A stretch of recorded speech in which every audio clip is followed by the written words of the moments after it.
Hello grey മീഡിയാസിലേക്ക് സ്വാഗതം. Dominic and the ladies purse release ചെയ്യാൻ ഇനിയും 5 ദിവസങ്ങൾ കൂടെ മാത്രം ബാക്കി നിൽക്കുകയാണ്. സിനിമയുടെ സെൻസറിങ് ഒക്കെ കഴിഞ്ഞു.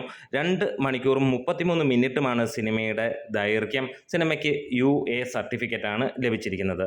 ഇതിനോടകം തന്നെ പ്രൊമോഷനൊക്കെ മികച്ച രീതിയിലേക്ക് വന്നുകൊണ്ടിരിക്കുന്നു എന്ന് തന്നെ പറയാം. വലിയ ഹൈപ്പോ കാര്യങ്ങളോ ഒന്നും ഇല്ലാതെ സിനിമ നിൽക്കുന്നു. ആദ്യം ഈ സിനിമയ്ക്ക് നല്ല ഹൈപ്പായിരുന്നെങ്കിൽ പിന്നീട് നേരെ കുത്തനെ ഇടിയുന്നൊരു കാര്യം കണ്ടു, പ്രത്യേകിച്ച് അതിൻ്റെ ടീസർ ഇറങ്ങിയതിന് ശേഷം. പിന്നീട് ആ തലത്തിലേക്ക് സിനിമയുടെ ഒരു കാര്യത്തിനും ആ റേഞ്ചിൽ എത്താൻ കഴിഞ്ഞിട്ടില്ല എന്നുള്ളതാണ്. നല്ല നല്ല പോസ്റ്ററുകളും അതേപോലെ നല്ലൊരു ട്രെയിലർ ഇറങ്ങിയിട്ടും അതിന് ഒരു സാധാരണ ലെവലിലേക്ക് നിൽക്കുന്നുള്ളൂ. പ്രത്യേകിച്ച് ലോ ബഡ്ജറ്റിൽ വരുന്ന ഈ ഒരു സിനിമയ്ക്ക് അത്ര കണ്ട ഹൈപ്പ് വന്നിട്ടില്ല. പക്ഷേ മമ്മൂട്ടി കമ്പനി തന്നെ പറയുന്നുണ്ട് ഇതൊരു ഗംഭീര സിനിമയായിരിക്കും, നിങ്ങൾ വിചാരിക്കുന്ന പോലെ ചെറുതായി കാണേണ്ട എന്നുള്ളത് തന്നെയാണ് പരസ്യത്തിലും പറയുന്നത്. പക്ഷേ സിനിമയ്ക്ക് ഇന്ന് വലിയ രീതിയിലുള്ള ഒരു തിരിച്ചടി ലഭിച്ചിരിക്കുകയാണ്. ഇന്നെന്നല്ല, കഴിഞ്ഞ ദിവസങ്ങളിൽ തന്നെ നമുക്കത് അറിയാൻ കഴിഞ്ഞിട്ടുണ്ട്.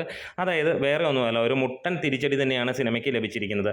മമ്മൂട്ടിക്ക് നല്ല മാർക്കറ്റുള്ള ഒരു സ്ഥലം തന്നെയാണ് തമിഴ്നാട്. തമിഴ്നാട്ടിൽ ഡൊമിനിക് റിലീസ് ഉണ്ടാവില്ല എന്നുള്ളതാണ്. അതിന് കാരണം വേറെ ഒന്നുമല്ല, ഗൗതം വാസുദേവമേനോനാണ് ഈ ഒരു സിനിമ സംവിധാനം ചെയ്യുന്നത്. അദ്ദേഹത്തിന് അവിടെ സാമ്പത്തിക ഇടപാടിൽ കുറച്ച് പ്രശ്നങ്ങൾ എന്തൊക്കെയോ ഉണ്ട്. എന്താണ് എന്നുള്ളത് നമുക്ക് വ്യക്തമായിട്ട് അറിയില്ല.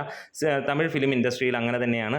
അതായത് ധ്രുവ നക്ഷത്രങ്ങൾ എന്ന സിനിമ അദ്ദേഹം ചെയ്യുകയും പിന്നീട് അത് റിലീസാകാതിരിക്കുകയും അതിനെ ചുറ്റിപ്പറ്റിയുള്ള എന്തോ പ്രശ്നങ്ങളൊക്കെ തന്നെയാണ് വന്നിരിക്കുന്നത്.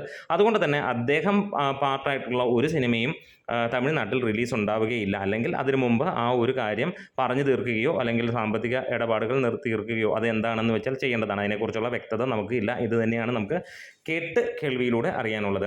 എന്താണേലും ഡൊമിനിക് അതുകൊണ്ട് തന്നെ തമിഴ്നാട്ടിൽ ഉണ്ടാവില്ല. മലയാളം കഴിഞ്ഞാൽ അത്യാവശ്യം നല്ല ലെവലിൽ മമ്മൂട്ടിക്ക് ഓഡിയൻസ് ഉള്ള സ്ഥലമാണ് തമിഴ്നാട്. പക്ഷേ അവിടെ ഈ സിനിമ റിലീസ് ഇല്ലാതെ എന്ന് വരുമ്പോൾ ഏകദേശം ഒരു നല്ല ശതമാനം എമൗണ്ട് അവിടെ കുറയാനുള്ള ചാൻസുകൾ ഉണ്ട് എന്നുള്ളതാണ്. പക്ഷേ സിനിമയെ അതൊന്നും ബാധിക്കില്ല എന്നുള്ളത് തന്നെയാണ് നമുക്ക് അറിയാൻ കഴിയുന്നത്. സിനിമയുടെ അണിയറ പ്രവർത്തകർ കോൺഫിഡൻസിലാണ്. അതുകൊണ്ട് തന്നെ അവർ മികച്ച രീതിയിലാണ് വിദേശ രാജ്യങ്ങളിലും അന്യ സംസ്ഥാനങ്ങളിലുമൊക്കെ സിനിമയുടെ ഡിസ്ട്രിബ്യൂഷൻ നടത്തിയിരിക്കുന്നത്. പ്രത്യേകിച്ച് UK, അതായത് GCC കഴിഞ്ഞാൽ ഏറ്റവും മികച്ച രീതിയിൽ മലയാള സിനിമയ്ക്ക് കച്ചവട സാധ്യതയുള്ള അതേപോലെ തന്നെ നല്ല ഔട്ട്പുട്ട് കിട്ടുന്ന ഒരു ഏരിയയാണ്. അവിടെ മികച്ച രീതിയിൽ തന്നെയാണ് ഇക്കുറി ആദ്യമായിട്ട് ഒരു മമ്മൂട്ടി സിനിമയ്ക്ക് തിയേറ്ററുകളും കാര്യങ്ങളുമൊക്കെ ലഭിച്ചിരിക്കുന്നത്. നല്ല ഡിസ്ട്രിബ്യൂഷനാണ്. GCCയിലും ട്രൂത്ത് ഗ്ലോബൽ ഫിലിംസിൻ്റെ കയ്യിലേക്ക് കൊടുത്താൽ ഒന്നും തന്നെ ഞെട്ടേണ്ട അല്ലെങ്കിൽ പേടിക്കേണ്ട കാര്യമില്ല. മലയാളത്തിൽ എന്ത് കിട്ടുന്നു അതിൻ്റെ മുകളിലുള്ള എമൗണ്ട് GCCയിൽ നിന്ന് അവിടെ നിന്ന് നേടിയെടുത്ത് തന്നിരിക്കും എന്നുള്ളതും ഉറപ്പ് തന്നെയാണ്. കാരണം അത്രത്തോളം ഗംഭീരമായിട്ടാണ് കഴിഞ്ഞ എല്ലാ മമ്മൂട്ടി സിനിമകളും അവർ അവിടെ ഓടിച്ചിരിക്കുന്നത്.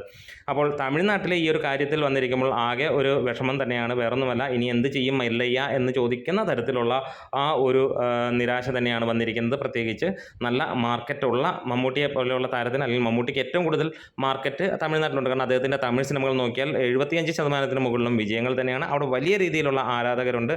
അതായത് തമിഴിലെ ഒരു നടനായിട്ട് തന്നെ അവർ കാണുന്ന വ്യക്തി തന്നെയാണ് മമ്മൂട്ടി. എന്തായാലും സെൻസറിങ് കഴിഞ്ഞ് മികച്ച രീതിയിലേക്ക് വരുമ്പോൾ ഇനി 3-4 ദിവസങ്ങളാണ് സിനിമയുടെ അടുത്തൊരു അപ്ഡേറ്റ് വരാനിരിക്കുന്നത്. സിനിമയുടെ ബുക്കിംഗ് ഡേറ്റ് ആണ്. വരുന്ന ദിവസങ്ങളിൽ നമുക്ക് അതിൻ്റെ അപ്ഡേറ്റുകൾ തരാം. നമ്മുടെ വീഡിയോസ് ഇഷ്ടമെങ്കിലും സപ്പോർട്ട് ചെയ്ത് തരണം.